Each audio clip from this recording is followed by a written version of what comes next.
வணக்கம் மக்களே. ஆல்மோஸ்ட் வார் ஏதோ முடிகிற திருவாய்க்கு வந்த மாதிரி இருக்கு. நிஜமா தான்.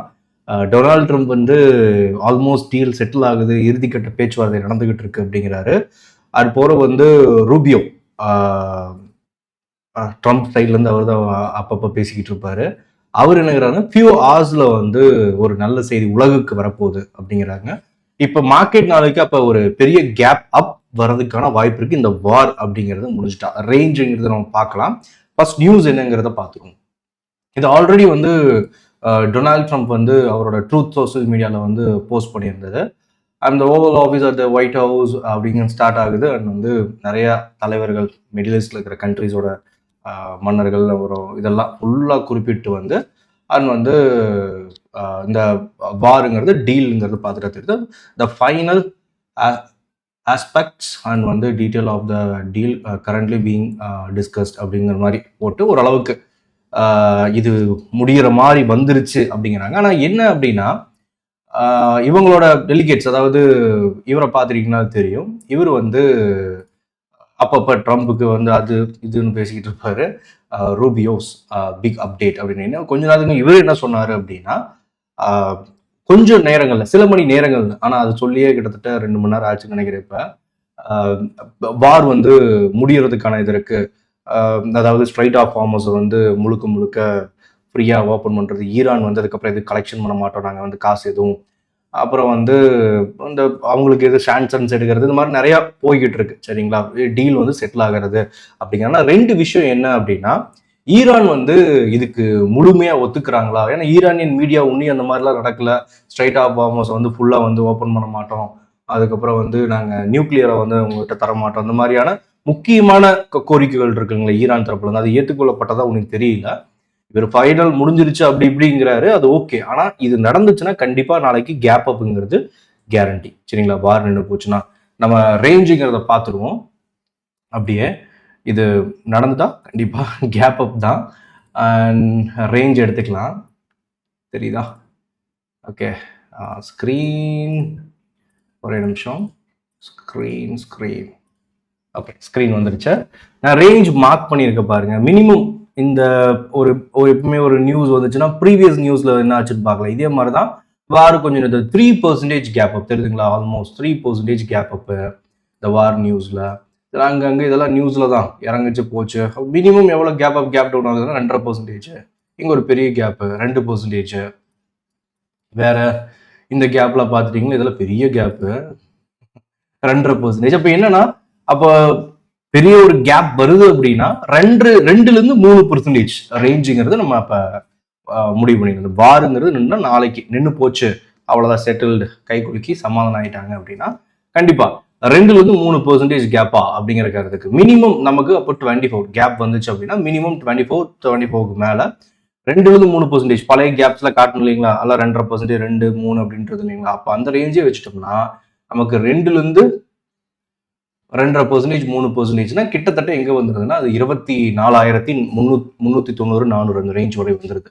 சரிங்களா, நிப்டியோட ரெசிஸ்டன்ஸ் நம்ம எடுத்துக்கிறது கம்மிங் வீக்கு கிளியரா வச்சிருக்கேன். ஏன்னா வந்து மார்க்கெட் நாளைக்கு எப்படி ஓப்பன் ஆகும்னு தெரியல. ஆல்ரெடி சொல்லியிருந்தேன் இந்த மாதிரி நியூஸ் ஏதாவது கொடுப்பாங்க, அதனால ரேஞ்ச் அப்புறமா அப்டேட் பண்றேங்க. ஏன்னா பக்கத்துல அப்டேட் பண்ணியிருப்பேன் நான். மண்டே நார்மலா ஓப்பன் ஆகாம இது மாதிரி ஹியூஜ் ஏதாவது நியூஸை கொடுத்து விட்டாங்க வச்சுக்கோங்க ட்ரம்ப், ப்ராப்ளம் இல்லைங்களா. இப்போ கேப் அப் ஆச்சு அப்படின்னா அப்போ நமக்கு வந்து பெரிய சின்ன கேப்னா நமக்கு வந்து 24,000 மேலே 1% அந்த ரேஞ்சுக்குள்ள ஆச்சு அப்படின்னா, இல்லை நல்ல பெரிய கேப்னா 2-3% கிட்டத்தட்ட வந்து அப்போ அது 24,400 அந்த ரேஞ்ச் வந்துருது. அதுக்கு மேல் ரெசன்ஸ் அப்படிங்கிறது 24,756. சரிங்களா, சப்போர்ட் பொறுத்தவரை நமக்கு கவலை கிடையாது. ஏன்னா இப்போதைக்கு நியூஸுங்கிறது பாசிட்டிவாக தான் கொடுக்க பார்த்துட்டு இருக்காங்க. ஒருவேளை நெகட்டிவ் நியூஸ் வந்துச்சுன்னா அதான் வந்து நம்ம சப்போர்ட்ஸ் எல்லாம் தேட வேண்டிய அவசியம் இருக்கு அப்படிங்கிறது இருக்கு. சரிங்களா, நின்றுகிட்டு இருந்தா இந்த கன்சாலிடேஷன், ஒருவேளை இன்ஸ்டிடியூஷனுக்கு இந்த நியூஸ் தெரிஞ்சுதான் வந்து கன்சாலிடேட் பண்ணிருந்தானோ தெரியல. ஆனா வந்து நாளைக்கு கேப் அப் அப்படிங்கிறது நியூஸ் குட்டா வந்துச்சு அப்படின்னா கன்ஃபார்ம் அது சின்னதாக நடக்குதா பெருசா நடக்குதா. ஏன்னா வார் நிக்குதுன்னா அது பெரிய நியூஸ், அது பெரிய கேப் அப்புக்கு வழிவகுக்கலாம். சரியா, அது வந்து ரேஞ்சுங்கிறது சப்போர்ட் ரெசன்ஸ் கண்டிப்பாக நாளைக்கு இதை வச்சுக்கோங்க. ஒன்று இந்த ரெசன்ஸுக்கு நேராக ஓப்பன் ஆகும், இல்லை இந்த ரெசன்ஸுக்கு நேராக ஓப்பன் ஆகும். மோஸ்ட்டாக வார்டுன்றது தான் இந்த ரெசன்ஸ் தான் பார்ப்பான். ஏன்னா ப்ரீவியஸாகவும் கேப் வந்து 2-3% அதே இதில் நம்ம கணக்கு எடுத்துப்போம். சரியா, அண்ட் பேங்க் நிஃப்டி இதெல்லாம் பார்த்துட்டோம்னா 2% 3% வச்சுக்கிட்டிங்கன்னா அதெல்லாம் வந்து வந்துருமே 1000 பாயிண்ட் 1500 பாயிண்ட். சரி, ஓகே. ஃபினான்ஸும் அதே தான். ஃபினான்ஸ் வந்து ஆக்சுவலாக சேனலோட டாப் அடிச்சிருவான். நான் எவ்வளோ ஒரு ஆகும் சேனலில் போயிட்டு இருந்தான் ஃபினான்ஸு. ஆல்மோஸ்ட் சேனலோட டாப் 2.5% ரேஞ்ச் வருது. 26,200 ஃபினான்ஸ் ஓரளவு கேப் ஆச்சுன்னா இது வந்து சேனலில் ஓடிட்டு இருக்கு ஃபினான்ஸு. கேப் அப்புக்கு அப்புறம் வந்து தொடர்ந்து கண்டினியூஷன் இருக்குமா, அது கேள்வி. கரெக்டுங்களா? இப்போ மார்க்கெட்டு கேப் அப் வர்றது அதெல்லாம் ஓகே.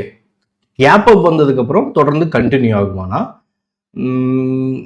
என்னை பொறுத்த வரையில் கொஞ்சம் பாசிட்டிவாக இருக்க ட்ரை பண்ணுவான். முடியுமான்னு பார்ப்பான். ஆனால் வந்து ஃபுல் அண்ட் ஃபுல் பாசிட்டிவாகி பறந்துருமானா நமக்கு அப்படி போனாலும் 750 இந்த ரேஞ்சு நிஃப்டி கொடுத்துருந்தோம் இல்லைங்களா, நிஃப்டி பார்த்தோம் ரெசிஸ்டன்ஸு, அந்த ரெசிஸ்டன்ஸு அதுக்கும் மேலே. ஏன்னா ட்ரெண்ட் ரேலி ஸ்டார்ட் ஆனாலும் வேற எதையாவது நியூஸ் எடுத்து வருவாங்க.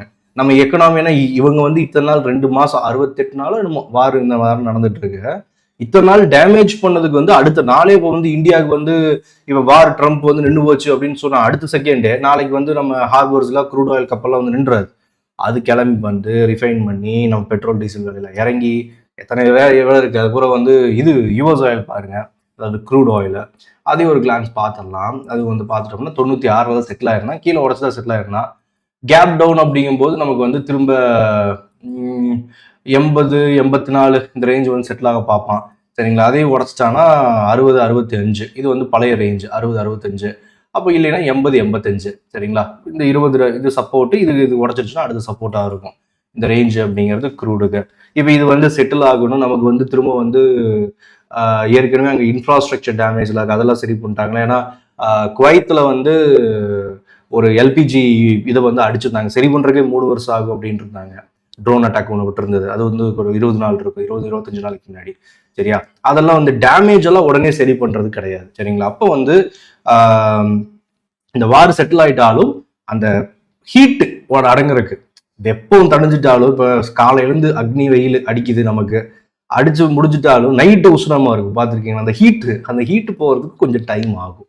அந்த பாசிட்டிவ் நியூஸ்ல உடனே கேப் அப் ஆகும், தென் செட்டில் ஆகிட்டு ஓரளவுக்கு மார்க்கெட் ட்ரெண்டை பிடிக்கிறதுக்கு எனக்கு தெரிஞ்சதெல்லாம் டைம் எடுத்துப்பான். தொடர்ச்சி அப்படி ஏறிக்கிட்டே இருக்காது. நிஃப்டி வந்து ஏறிக்கிட்டே இருக்கணும்னா நாஸ்டாக்கோட சேர்ந்து அவன் ஏறி இருக்கணும், டவ் ஜோன்ஸோட சேர்ந்து ஏறி இருக்கணும். இவன் வந்து நியூஸுக்காக மட்டும் நம்ம நிஃப்டி, அதாவது இந்த வார் நியூஸுக்காக மட்டும் நம்ம நிஃப்டிங்கிறது நிற்க கிடையாது. தவிர்த்து நமக்கு உள்ளுக்குள்ளேயும் நிறையா, அதாவது கரன்சி டிப்ரிஷியேஷனு, ஐடி இண்டெக்ஸ் வீக் ஆனது, அது போக வந்து எக்கனாமில நம்ம வந்து கொஞ்சம் மந்த நிலையில் இருக்கிறது, இதெல்லாம் வந்து ஒரு ஃபேக்டராக நம்ம எடுத்துக்கணும். சரியா? நியூஸ் ஓகே பாசிட்டிவ் வருதான்னு பார்ப்போம் நைட்டு. ஏன்னா உன்னையும் வந்து கன்ஃபார்ம் ஆகலை வார் நின்று போச்சு அப்படின்னு. ஆல்மோஸ்ட் நாங்கள் நெருங்கிட்டோங்கிறாங்க. எந்த அளவுக்கு நெருங்குறாங்க, நெருங்கிட்டாங்களா, கையை குலுக்கிட்டாங்களா அப்படிங்கிறதெல்லாம் நான் வந்து பார்த்து நம்ம டெலகிராம் சேனலில் கையை குலுக்கிட்டாங்க ப்ரோ அண்ட் வந்து சமாதானம் ஆயிட்டாங்க அப்படின்னா நான் அப்டேட் பண்ணுறேன். இப்போதைக்கு நமக்கு சப்போர்ட் ரிசன்ஸ் அண்ட் வந்து மார்க்கெட் நிலவரங்கிறது தான். அதனால ஒருவேளை கால் ஆப்ஷன் எடுத்திருக்கீங்கன்னா என்ஜாய், கேப் அப் ஆக வாழ்த்துக்கள். புட் ஆப்ஷன்னா அத்திமேல் நீங்கள் படுத்து கொசுக்கடி இல்லாமல் படுத்து தூங்குங்களுக்கு அத்திமேல் தான். ஆழ்ந்த இரங்கல்கள் தான் தெரிவிச்சுக்கணும், ஆர்ஐபி தான் போட்டுக்கணும், ஒன்றும் பண்ணுறதுக்கு இல்லை. ஆல்ரெடி இது வந்து சொல்லியிருந்தது தான், நான் லைவ்லேயும் சொல்லியிருந்தேன், வந்து வீடியோலேயும் சொல்லியிருந்தேன்னா இந்த வீக்கெண்ட் ஆனாலும் கொம்ப இறங்கிட்டான் ஆல்மோஸ்ட். முடிவு மட்டும்தான் வெயிட்டிங்க.